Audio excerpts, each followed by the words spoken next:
Comedy Store Tonight, starring Argus Hamilton. With tonight's guests, Dom Irrera, Diane Nichols,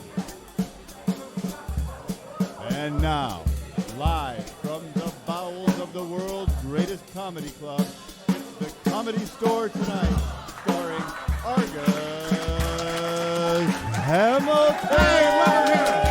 Nice to have you here. Welcome to the world famous Comedy Store. Welcome to the Comedy Store Tonight. Thanks our crowd for being here. We got a great show for you lined up. Glad you tuned in. Glad to have our crowd indoors. We're having record cold here in Los Angeles, the entire West. Last night, did you hear they had a freak snowstorm in Las Vegas? It's so cold in Vegas right now. Overweight hookers are going for a premium.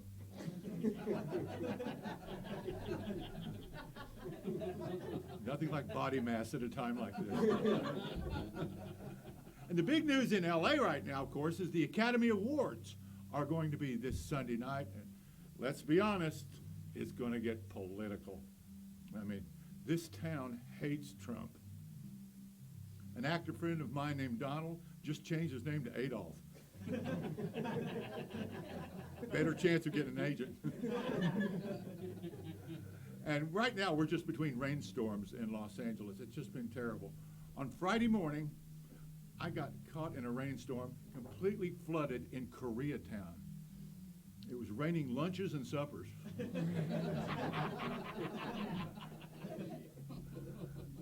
Well, it's kind of the week of President's Day, but this is the week that the nation traditionally honors George Washington with his birthday coming up. Of course, American Heritage always does a poll, and he's always America's most popular president. I think I know why. George Washington is America's most beloved president because he's the only one who never blamed his problems on the previous administration. I mean, it's a historical fact. George Washington's very first inauguration speech was only 90 seconds long. So I guess if you cannot tell a lie, it leaves very little else to say. And speaking of presidents, President Trump, kind of a milestone for him tonight. It was 4 years ago tonight that President Trump left The Apprentice to star in his new reality series, Keeping Up with the Accusations. I don't know if you heard the news, but on Friday, President Trump, this is true, installed a huge simulated golf course in the White House that took up an entire room in the East Wing. I'm guessing it was the library. Anyway, the big news that everybody's talking about, of course, is Empire actor Jessie Smollett faked his assault in Chicago, and White House response was swift. Trump said, "I can fake a crisis too." The Smollett thing is really blown up. But Jessie Smollett will go down in history as the first American in the internet age to scam the Nigerians.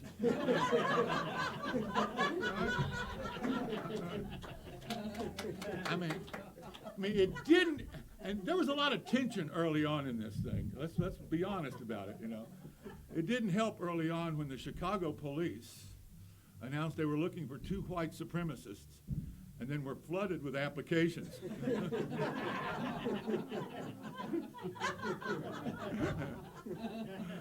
And, of course, the big news everyone's talking about back east. Weiner's out. Yep. Anthony Weiner's out of jail. That's right. He held a press conference yesterday in front of the halfway house and said he's looking for closure. Yeah. Well, if he's looking for closure, he should start with his zipper. I just think that TV pundits and newspaper editorial writers should stop comparing Anthony Weiner to Bill Clinton, Donald Trump, and JFK. Those guys took their sexual misconduct seriously. All right? Anthony Weiner just phoned it in. Now, and I don't know, some sillier news. Denver, of course, has been in the news a lot recently, and this last weekend in Denver, they opened the first church of cannabis. That's right, the first marijuana-based worship service. They smoked pot during the ritual. Their favorite hymn, of course, Amazing Grass. Speaking of that, presidential candidate Kamala Harris, did you hear about her radio interview this last week? It's kind of interesting. In a radio interview, she claimed that when she was back in college, she loved to smoke pot and listen to Tupac Shakur and Snoop Dogg on the radio. The problem with that is that when she was in college, it was 9 years before Tupac and Snoop ever recorded anything. That's some amazing grass.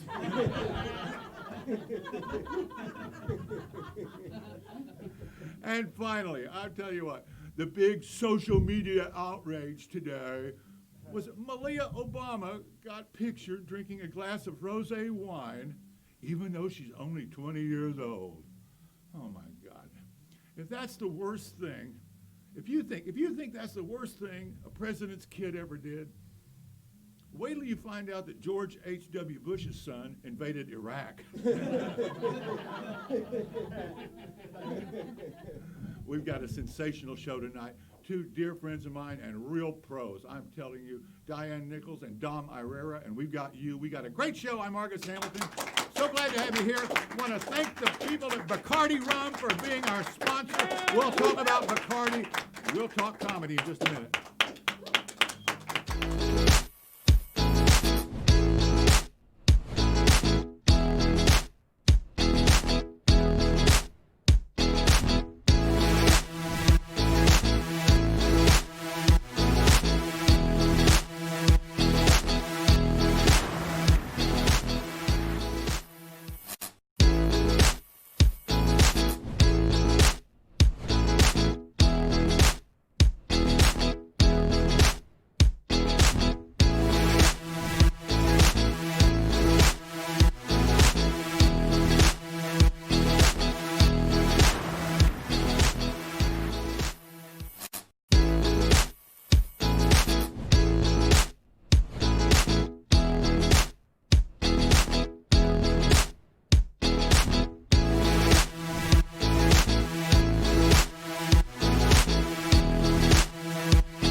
Welcome back to the Comedy Store tonight, and it's a pleasure, a personal pleasure to bring out our first guest. This comedian and I, we rose through the ranks together, starting out in the late 70s at the Comedy Store Westwood, and she's gone on to a tremendous career, performing all over the country. The Tonight Show, of course. We even did an ABC primetime special together called Buckshot, remember? And we've got her right now. She's brilliant. She's Diane Nichols, ladies and gentlemen. Thank you. Welcome. Nice to have you on the show, Diane. Yeah, this is really like eerie. I love this. Can you believe the setup we got down here? I can't believe we're down here and we haven't floated out yet. Great. Because, you know. Yeah, it was nuts. Here we are, baby boomers, surviving in a world of young hipness. How do you stay? This is the hardest thing for me, an old boomer. I lived in the hate, you know, in the late 60s and early 70s, but I wasn't exactly a hippie, you know, because I thought I was like just like them. They gave me an Indian name. Yeah? Yeah, the Lookout. Yeah. I was the one that talked to the police. They'd come down the block, get off the street, you hippie scum. Hello, Diane. Nice to see you. So, you know, and it's like I can't get with the music, Argus. Yeah. I do not like rap. Right. I just can't stand it. My friend said, Diane, you're not giving it a chance. Have you ever listened to an entire song? I said no, because usually the light changes and the other car takes off. Really, I'm not going to embrace rap until they have a really good slow song. You know, and now in the spotlight dance, You My Bitch. I thought I'd throw that in. But and of course, tattoos. Yeah, tattoos. Tattoos. I don't want to offend anybody that might be here, but I think guys that cover their entire body in tattoos look like they fell asleep on wet newspaper. Think about it. And, the millennials, Yeah. I'm just learning to like them, but they're so different from us. Yeah. I guess, I don't know, we have millennials here. Oh, yeah, we do. Millennials can't read or write cursive, but apparently their tattoo artists can. I mean, when you looked at them, they're walking around, I go, do you even know what it says? I just think it's pretty. So, Well, they look sweet, but I say this a lot. They would unplug my life support to recharge their phones. That's true. And you're getting older, and that's also dealing with that. And, as a woman, it's weird because, we start getting hot flashes, but our group thinks, is that a hot flash or a flashback? Yeah. Do I think I can still hear Jerry Garcia? Or am I just sweating like Jerry Garcia? But you know what I like about hot flashes, the fun part, is they're always a big surprise. Oh. Yeah, once I came in second in a wet t-shirt contest. Really? And I was just sitting at the bar. But when those men saw me in my 48-hour support bra with the pulley straps, they said, we want this woman to dance for us. And of course, I've turned in, not just to my mother, now I've turned into my dad. Really? Well, my dad used to sit at the kitchen table and listen to police radio, and now I just watch police chases. And they're so bizarre. Do you watch them? You're a busy guy. Yeah. They always take so long, and they keep circling back where they came from. Yeah. And they're always at the beach towns, have you noticed? And they keep going around, and I saw one night, 2.5 hours, this guy was going out, circling, coming back, going out, and I thought, wait a minute, this might be a bad man, but this guy just showed me a shortcut to the airport. That's West Side. That's important. The last one I saw was on the west. It was the O.J. Simpson car chase. That's the last one I saw. Oh.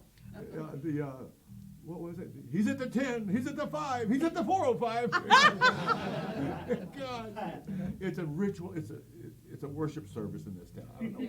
Yeah. No, Erin O'Connor, a very funny comedian, will text me, car chase, Channel 9. Yeah. And then I'll go on 5, and she'll watch on 9, and we text who's the better coverage. I don't know what's wrong with us, but we're women comics, and Well, do you enjoy playing the road still? No.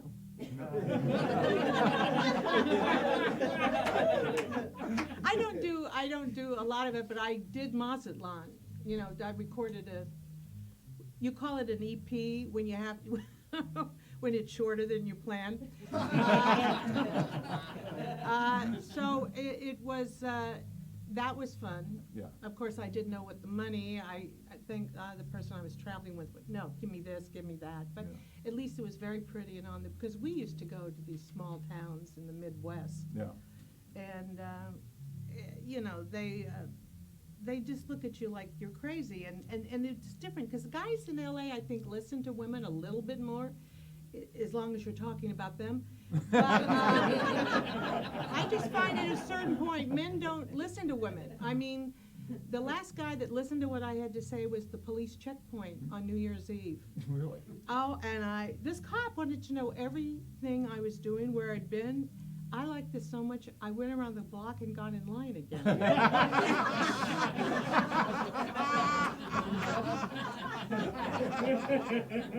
Oh my God. Yeah. Men don't do anything to shut me up.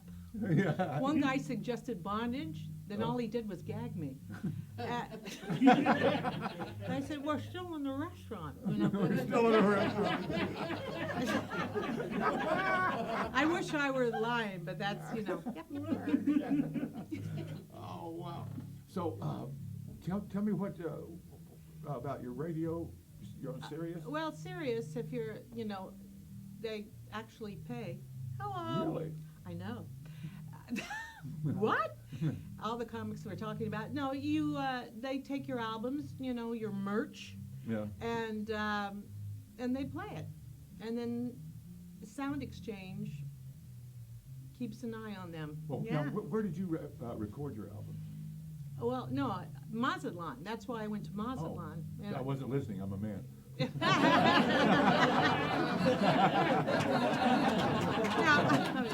but you did back in the day. We have. I can't believe we're here all these years later. Yeah. There's a picture out there in the hallway with my Buster Brown haircut. I had the biggest crush on you, really. Well, yeah, you say that to all the No, girls. you know I had the crush on you. But that picture, I mean, goes back, to like 78 or something like that. Yeah. And we've been at La Jolla, the condo, the comedy condo. Sure. You walk in, I was the first group that stayed there, beautiful. Came back again 6 months later, no mirrors on the wall, just on the coffee table. I just briefly want to make the Californians cry, okay? These are 3 condos that Mitzi bought in Pacific Beach, just below La Jolla, facing the ocean, 40, 50 yards away from the water's edge. Gorgeous. Facing the ocean. In 1976, she bought them $25,000 a piece. Oh. They were nice. Yakov Smirnoff taught me how to poach fish in that condo. Really? He's a surprising guy. And then of course you and I were there one time or many times. I just saw a lineup in the comedians VIP room here of a December '76 lineup. It had let's see, David Letterman, George Miller, and Gallagher, and that's unheard of. That's insane. Yes, a lot of people from that whole group really. It's I'll be watching TV, and I guess everybody here does this. You're watching TV, and then suddenly you go, "Oh wait, I know him. Wait, Yeah. did I date him?" And you have to think, and then you realize, "Oh, I've been on the road with him," kind of thing. I go as a church, Comedy Store, or Beverly Hills AA. I mean it. Well, I'm deciding whether or not I want to join ARP. Maybe AA would be more fun. I mean, how many discounts can you get to the Marie Callender's? It's just, but but we had a lot of fun though. Yeah. And of course the belly room. Oh, but by the way, can I just have a rant? Byron Allen is running all over the place. Can I say this? You won't get in trouble, but he keeps claiming he helped build the belly room for the women, and he did not, because it was already there, and I played it with all the new guys that came through when I came through. Andy Huggins and all I these wrote the guys. inscription for the belly room because I was in Mitzi's doghouse, and that got me out. Well, you were in that little doghouse. And she was mad at you. Then she forgot she was mad at everybody else. So people were getting you. I took a bullet. Reporting on Argus too. You know what Argus did? Yeah. But I would just listen to her for another 5 minutes, and she'd forgive me. Yeah, but anyway, I had a great time, and of course Sandra Bernhardt, our friend Lotus. It was the greatest time. I mean, it was so great to be up there, and I saw Sandra Bernhardt become a star between what she would do up there, what she didn't, downstairs, and it was really, I felt kind of honored to see that process, and know that I could never have the guts she had. She took chances way ahead of when anybody else did. So. Well, you were in a pledge class of female comics, the baby boomers, and Mitzi, for the uninitiated viewer, built this room upstairs that had been the belly room for belly dancers during the Ciro's days. Right. And it's a 75, 80 seat room, and she had it specifically for the comedians. And there's some great old pictures of you all up there. Oh yeah, they're still there, and we were in People magazine together. That's right. The girls and then also the first cover of the LA Weekly were the women comics. Yeah, that's right. Yeah. So, and Sandra mentioned it when she was out here a couple weeks last month, whenever it was, or the end of December. It's a great memory. Yeah, that's fantastic. I mean, Mitzi wasn't. she was a very interesting person, and it was much more interesting, I thought, than the way they portray her in occasionally they do these movie of the weeks or this. Yeah. And she was very interesting. One time she said, Diane, I want you to come on stage in a boa. You know, you'll wrap it around, you'll wave it like this, and you know. She once went to a PETA fundraiser wearing monkey fur. You can't make it up. The waitresses on New Year's Eve, you know, we call them servers now, and that's a better name anyway. There was always a bet going on. I had with 2 or 3 out what she was going to wear on New Year's Eve. Oh yeah. Unbelievable outfits, but it made it so much. You know, it made it a lot of fun. Don't make me cry on this. Well, I'm just picking up David Niven's book, The Moon's a Balloon. That's a great book. And of course, a companion book to Bring on the Empty Horses, about his reminiscences 40 years earlier in the 1930s. He wrote this book in the 70s. And he's talking about it being an artist colony and all that. That's exactly what it was like 40 years ago when we were here. You know, people used to tease that she called this a university or a college, but it really was bustling. Mm-hmm. It was things of different rooms, and people were running, and then Robin would come through, and the crowd would go like this. You know, they had lined up to see down, and then that wasn't the only thing that was lined up. yeah. And but it was they'd be shocked to see him in the kitchen, you know, and it really was fun. It was really fun to come to work. So now when you go out, you do corporates, you do events and stuff like this. What do you like to talk about? Well, I like to just talk about. I'm obsessed with being an older baby boomer. Yeah, that's a good and I habit. worked for Hair when I lived in the Hague. Yeah. You know, I saw Philip Michael Thomas naked every day for a year and a half, and you know, on stage. But it was just it was such a different time, and I feel like we're the bad guys now. Oh, yeah. Somebody pointed that out. The other day I to me. dropped something and wondered if I really needed it. Yeah, well, yeah, I have had that same thing. I have that thing you buy, the pincher, you know, to put the light bulbs. If I drop something, I'm picking everything up off the floor with it. We're at the age where safe sex means both people need to know CPR. God. We're at the age where most men, you know, eligible men in my age, they all dress like Santa Claus in cargo pants. Oh, no. You know, and it's like, what happened here? But Not all of them. no, not you. Always the Southern gentleman. That's me. Look, we've had the honor of having the great Diane Nichols with us, and we're going to have her back as soon as we can get her. Give it up for Diane Nichols. Fantastic job. That is the longest a man's listened to me for a while. And we'll be right back. Thanks to Bacardi. No. Glad to have you here.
privilege.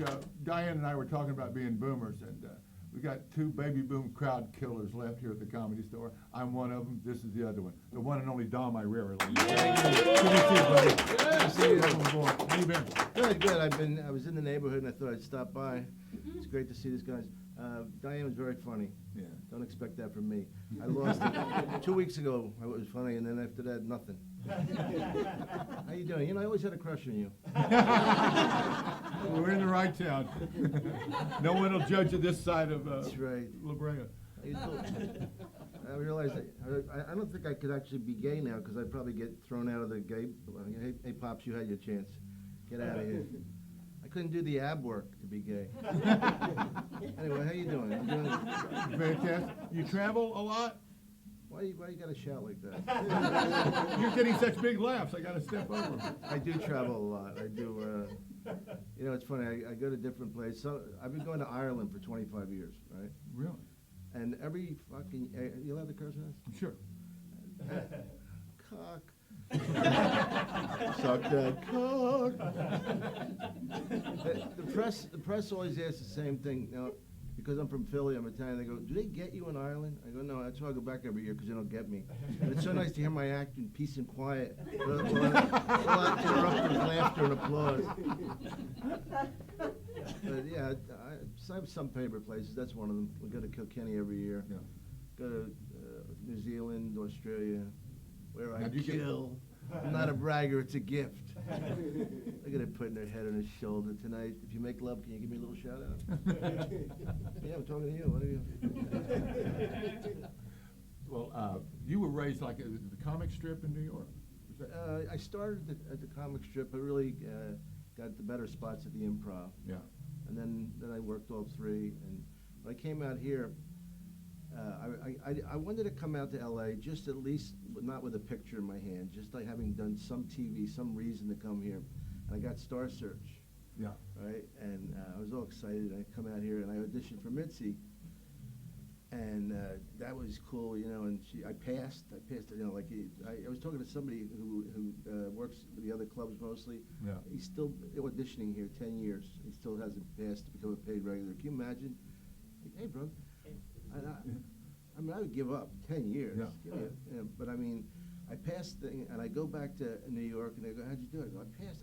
It was what? How many times did you audition for? Once. Holy shit! Right? And I'm feeling good, and I can't wait. I'll get back to the Comedy Store. Long story short, she forgot who I was. She completely did. I had to audition again. And Gary Shandling, I think, knew a little bit about my art, my gift, whatever. And she made Shandling wait 6 years. Yeah, I know. Yeah. But anyway, he was sitting next to her. I think he kind of nudged her to at least pay attention. Because remember that everybody was hitting on her. Like, Yeah. you think Adam has it bad.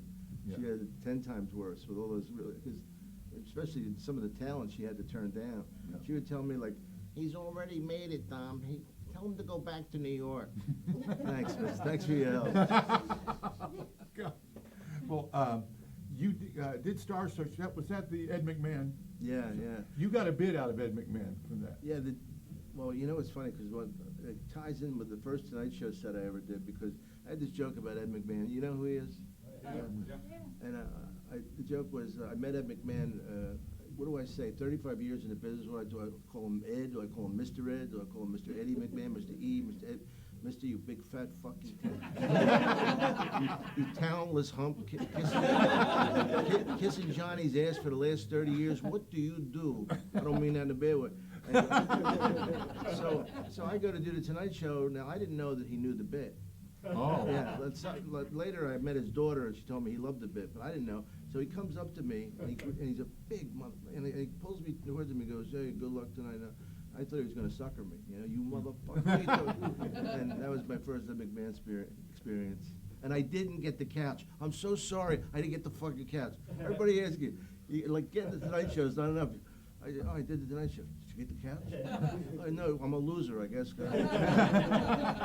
It's enough at the time that the entire nation was watching this show. Everybody in show business, all the managers, agents, and producers, and studio people, they watched Johnny every night just to see the comics and or maybe some young actors to snatch him up right away. And the couch was irrelevant. It's all you had to do was kill that family. There were also different reasons for it. I mean, there was this guy, I forget, he was some drunk from Boston. Gee, That's kind of redundancy. Huh? Yeah. And he stayed on too long. He ran the light. Teddy Bergeron, I think. Yeah, his yeah. name was. He ran the light. He's a pretty good comic. Yeah. But really bad alcohol problem, as you Yeah. you had several problems. I don't want to bring them up. Yeah. I mean, I can imagine you were in a lot of pain. Alcohol is You not know- the answer, but it was always my first guess. I got to tell you something about the first time we met. You know where we met? Vegas? Yeah. Yeah. At the pool. Yeah. Right? And you were still hitting. You were still doing stuff. Yeah. So you lied to me. No. Right? Yeah, I swear to God. Like, I find out that you were doing coke, right? Was it coke? Probably. No, but I mean, you don't mind. What talking time of about day was it? Lunchtime. I was doing coke. But I was so excited to be there, and they said, Arga's a great guy, terrific comedian, he's doing drugs. And I go, he told me he was clean. Why did you fucking lie to me?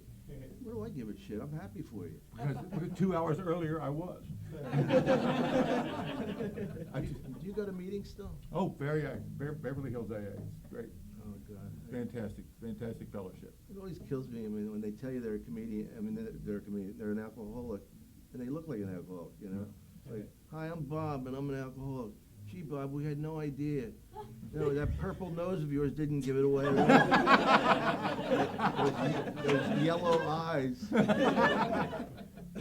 No, the meetings I go to on the West Side, it looks like Academy Awards night. I'm It's sure. unbelievable. Yeah, because the women are so beautiful. They got the cocaine for free, so they had to kind of get sober a little earlier before everything fell apart. It's interesting. The thing about for free is a very interesting thing. I was talking to a really good-looking girl about that, because I said, how many drinks have you paid for in your life? She goes, I don't know, 2, 3. Seriously, and she goes, I said, what, if you dress up, they buy you drinks? She goes, absolutely. And I was thinking, imagine the day that stops. Imagine the day you're so hot, all these, and then it has to start tilting downward. And then she walks in a bar, nobody's buying her a drink, and she's alone, and then she just goes, fuck it, I'm out of here. You imagine what a painful moment that must be. Well, you can't because nobody bought you drinks. But I'll get you some. Don't you ever want to start again? No. Have one shot with me to celebrate your sobriety. No. There's a spiritual buzz you get from the spiritual part of it that's better than any blowing alcohol I ever did. I mean, really, Well, it's great. I would never do coke. I'm afraid my heart would explode. But alcohol I like. Yeah. But do you find performing on a couple of drinks loosens you up any? No, because I'm not nervous anyway. It's like I've been nervous for a long time. I mean, it doesn't help. I mean, I don't, especially being buzzed. Yeah. I mean, 1 or 2 drinks maybe, but not. When I say 2 drinks, I mean not like martinis. I mean Yeah. like a real shot. But I remember one thing about you, because after I got sober in '86, I acquired a memory. that of was what going on. the Yeah. first time we did the. And it was story. November of '86. But you saw me earlier that year. I went to 2 rehabs that year, but afterwards, What did you you rehab? Killed. You started dating really foxy women, Yeah. in the late '80s, and I went. I always liked that. And I asked you, I said, what is it? I mean, man, you're average looking guy, but I mean, I'm gonna work my way up to average. No, but I mean, these were outstanding. And you said, Argus, it's because all my life I've heard, who's sleeping with that girl? And I just, for once, I want to be the guy that said, I'm the one that's sleeping with her. Yeah. You said that. I actually said it a little bit. I said, you ever look at a girl, she's so fucking hot, you're thinking, who's fucking her? And for once in my life, I am. And that was Sophie, the French girl. Ah, yeah. Remember how hot she was? Yes.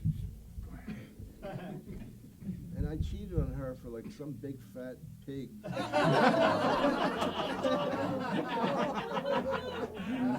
We call them slump busters. Oh, okay. But I mean, it's interesting how I wondered, like, I guess I hated myself so much, I didn't think I was worthy of her. Yeah, you had to sabotage. Yeah. Yeah. Cellulite in the front of her legs. Skangamosa. You dating anybody now? Yeah, well, one here and one in Vegas. That's a tough balance. Yeah. There's one in Ireland, Well, one on Island, I don't know, the Irish girls, I don't know if you know, they're like either incredible or really homely, you know. But when they're incredible, this is what I know is kind of losing. A couple of years ago, I'm talking to these girls, and they're like all over me, and they see my work there, and it's a very small town, so everybody knows you. And then and one of the girls goes, Tom, do you know where we can meet some men? I go, oh, geez, I used to be one of them. I don't know. Some other men? But, yeah, it's fun. Well, I heard you ask Diane if she still enjoyed the stand-up. who? Diane. That fame is very fleeting. And the thing about the stand-up is the stand-up is easy compared to the lifestyle. Yeah. You know, I mean, the only reason I would stop doing stand-up is because I don't feel, and like now, and there's no other, I can't go any higher. I'm always in first class. I'm always this, all that, but it's still a fucking pain in the ass. Traveling. Yeah, I mean, already I gotta wake up at 2:30 in the morning on Friday, and already it's making me anxious. Can you hold me? Just hold me. So, what else you doing? I'm doing enough for you. What are you, a deli man? What else? That's funny. I love when people ask you, like it's never enough for some people. So I remember one time I was really on a good roll. I had a couple cartoons. I love doing voiceovers. Yeah. A couple cartoons, and I was doing some recurring character. And the guy kept going, "What else you got? What else?" And I go, "What else do you got? What the fuck?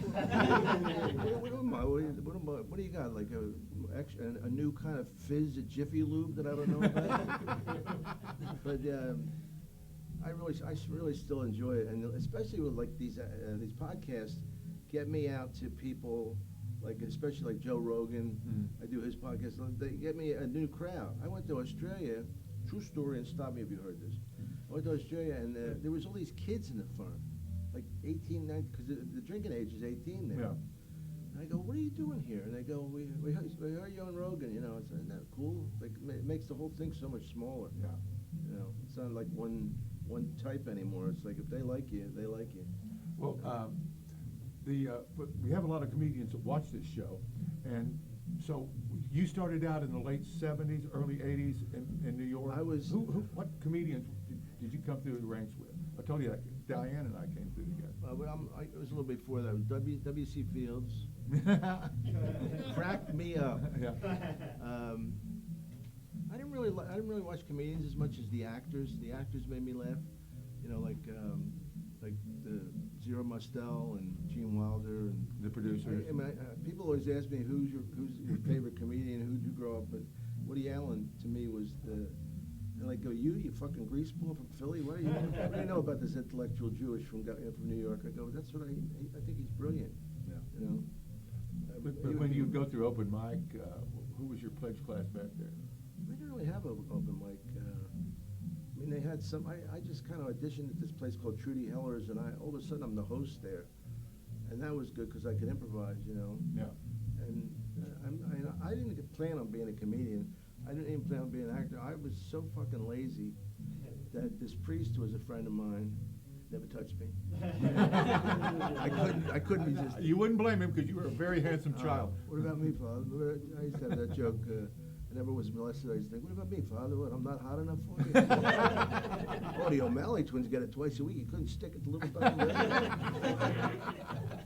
A friend of mine, he was a priest. He was the reason I went to school down in Miami.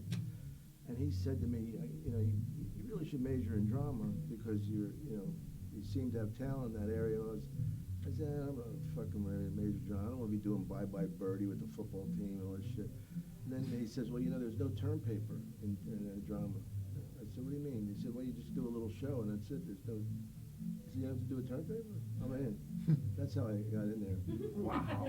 Yeah. Now, did you do the local clubs in Philadelphia before you got to New York? No, Miami. I was acting. I mean, I went to a mostly girls' school. This is in those days where they had separated the sexes more.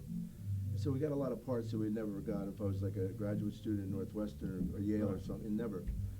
And I was like the rabbi and fiddler on the roof. Really? Some 19-year-old greaseball from Philadelphia with the muscles and the whole thing. Oi. Oi, baby. Rabbi, is there a blessing for the czar? Forget about it. Blessing my ass. But yeah, I gradually.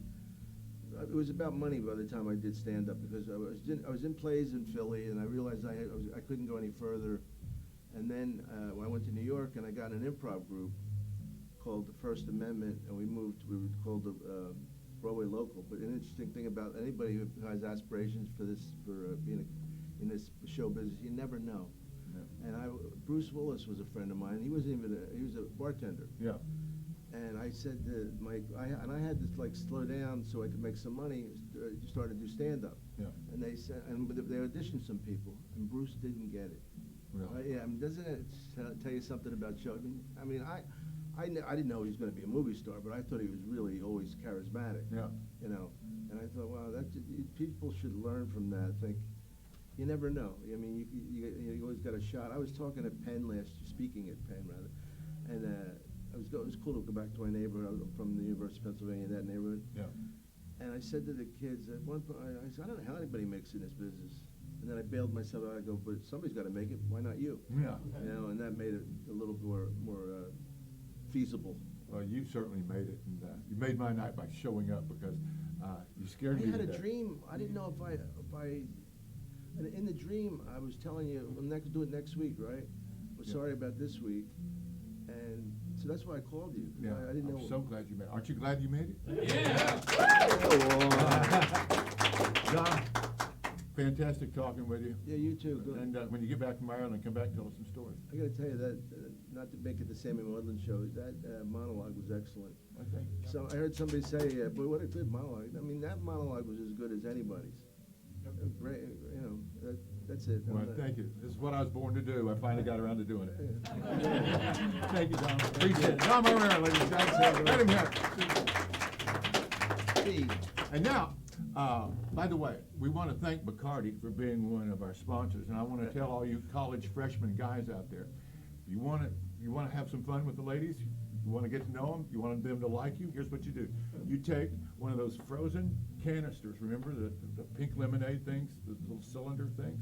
Do I look like a pink lemonade? Here's what you do, guys. Take the blender, okay, you pour that concentrate, that pink lemonade concentrate in there.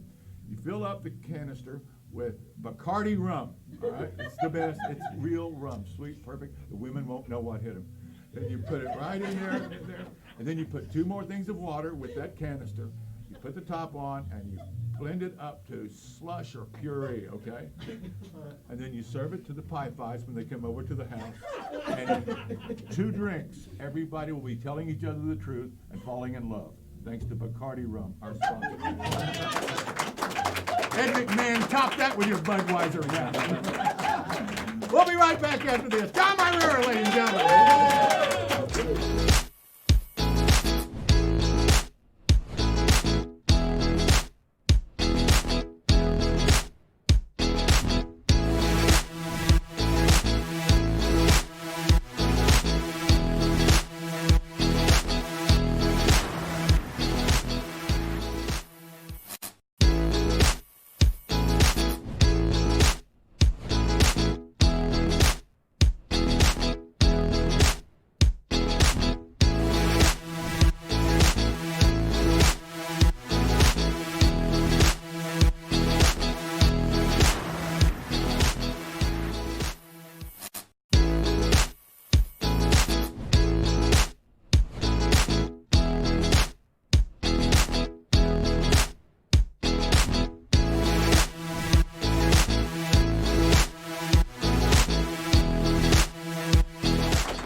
By reminding you, we are switching live every Tuesday night, 8 o'clock, same time, over to our Comedy Store's own YouTube channel.